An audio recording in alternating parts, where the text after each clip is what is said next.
ಇವತ್ತು ಈ ರಾಜ್ಯದಲ್ಲಿ ಕಾಂಗ್ರೆಸ್ ಸರ್ಕಾರ ಆಡಳಿತವನ್ನು ಮಾಡ್ತಿರ್ತಕ್ಕಂಥದನ್ನ 2013, 18 ಮತ್ತು ಕಳೆದ 23ರಲ್ಲಿ ಬಹಳ ಅತಿ ಹೆಚ್ಚು ಮತವನ್ನೇನಾದ್ರು ಕೂಡ ಕೊಟ್ಟಿದೆ ಅಂತ ಹೇಳಿದ್ರೆ ಅದು ಪರಿಶಿಷ್ಟ ಜಾತಿ ಮಾತ್ರ.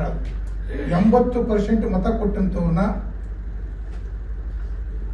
ಸ್ವತಂತ್ರ ಪೂರ್ವದಿಂದ ಸ್ವತಂತ್ರ ನಂತರದಲ್ಲಿ ಅತಿ ಹೆಚ್ಚು ಕಾಂಗ್ರೆಸ್ ಏನಾದರೂ ಕೂಡ ರಾಜ್ಯ ಮತ್ತು ರಾಷ್ಟ್ರ ಮಟ್ಟದಲ್ಲಿ ಒಂದು ಅಧಿಕಾರವನ್ನು ನಡೆಸ್ತಿದೆ ಅಂತ ಹೇಳಿದ್ರೆ ಬಹುಮುಖ್ಯವಾಗಿ ಪರಿಶಿಷ್ಟ ಜಾತಿ, ಪರಿಶಿಷ್ಟ ವರ್ಗ. ಇದನ್ನ ನೀವು ಅರ್ಥೈಸ್ಕೊಳ್ಳದೆ ಇವತ್ತು ನಮ್ಮನ್ನ ಒಡೆದಾಳ ನೀತಿಯನ್ನ ನೀವು ಬಹಳಷ್ಟು ದಿನಗಳಿಂದ ಕೂಡ ಅನುಸರಣೆ ಮಾಡ್ಕೊಂಡು ಬರ್ತಾ ಇದ್ದೀರಿ.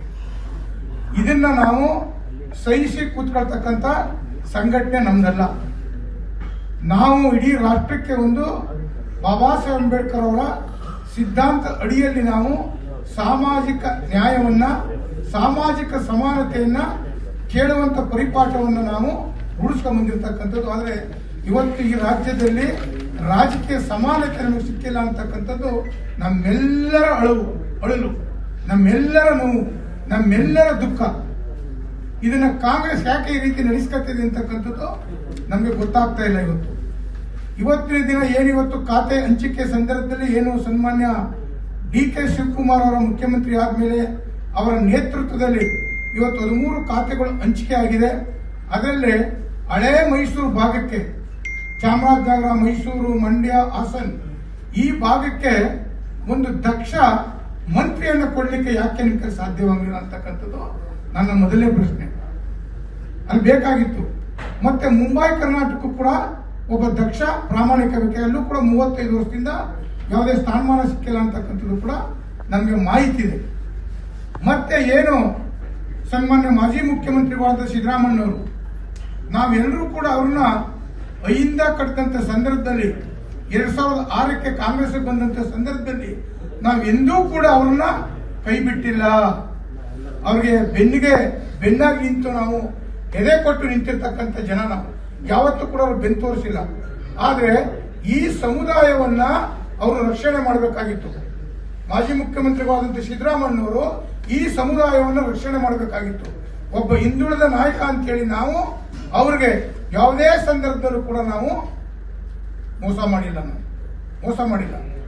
ಆದ್ರೆ 20 ವರ್ಷದಲ್ಲಿ ಏನು ನೀವು ಅಹಿಂದ ಕಟ್ಟಿದಂತ ಸಂದರ್ಭದಲ್ಲಿ ನಾನು ಯಾರನ್ನು ಕೂಡ ಓಲೈಸ್ಕೊಳ್ಳಿಕ್ಕೆ ಹೋಗೋದಿಲ್ಲ. ಮಹದೇವಪ್ಪನವರು ಬಹುಮುಖ್ಯವಾಗಿ ಕರ್ನಾಟಕ ರಾಜ್ಯದ ಎಲ್ಲಾ ದಲಿತ ಸಂಘಟನೆಗಳ ಸಂಪರ್ಕದಲ್ಲಿ ಮತ್ತು ಎಲ್ಲಾ ವಿದ್ಯಾರ್ಥಿಗಳ ಸಂಘಟನೆಯಲ್ಲಿ ಪ್ರತಿಯೊಬ್ಬರನ್ನು ಕೂಡ ಕ್ರೋಢೀಕರಿಸಿ ಈ ರಾಜ್ಯದಲ್ಲಿ ಇವತ್ತು ಸಿದ್ದರಾಮಯ್ಯನವರು 2 ಬಾರಿ ಮುಖ್ಯಮಂತ್ರಿ ಆಗಿದೆ. ನಾವು ಅವರಾಗಲೇಬೇಕು ಅಂತಕ್ಕಂಥದ್ದು ನಮ್ಮ ಆಸೆ.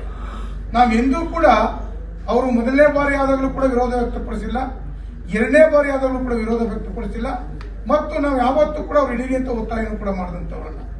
ಆದ್ರೆ ಒಂದು ಸಾಮಾಜಿಕ ರಾಜಕೀಯ ನ್ಯಾಯದಲ್ಲಿ ಈ ದಲಿತರಿಗೆ ಯಾಕೆ ಮುಖ್ಯಮಂತ್ರಿ ಕೊಡಲಿಲ್ಲ ಅಂತಕ್ಕಂಥದ್ದು ಇವತ್ತು ಕೂಡ ನನ್ನ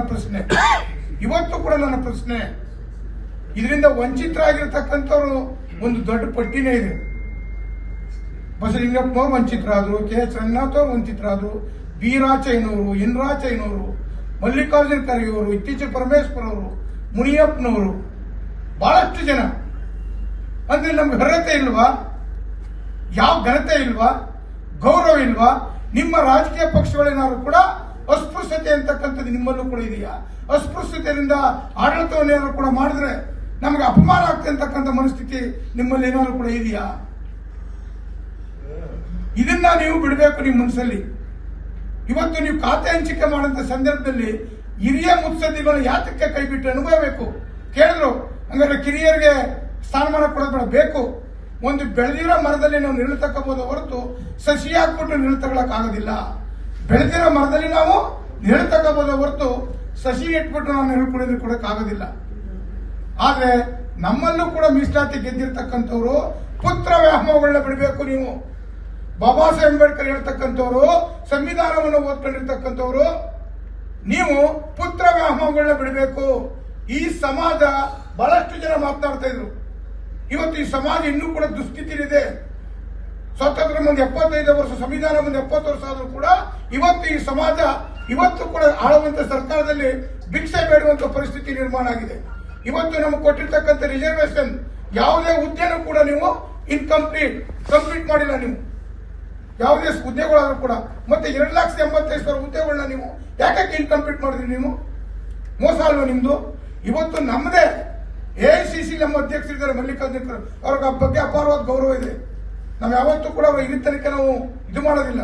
ಅಂತವರ ಅಧ್ಯಕ್ಷತೆಯಲ್ಲೂ ಕೂಡ ಈ ಸಮಾಜಕ್ಕೆ ಮುಖ್ಯಮಂತ್ರಿ ತಗೊಳಕ್ಕಾಗಲಿಲ್ಲ ಅಂದ್ರೆ ನಿಮ್ಗೆ ಯಾಕಂತ ಸ್ಥಾನಮಾನ ಬೇಕು? ನಿಮ್ಗೆ ಯಾತಕ್ಕೆ ನೀವು ಅಂಬೇಡ್ಕರ್ ಹೆಸರು ಹೇಳ್ತೀರ? ನೀವು ಯಾವ ಅರ್ಹತೆ ಮೇಲೆ ನೀವು ಮಾತಾಡ್ತೀರ? ನೀವು ನಮ್ಮದೇ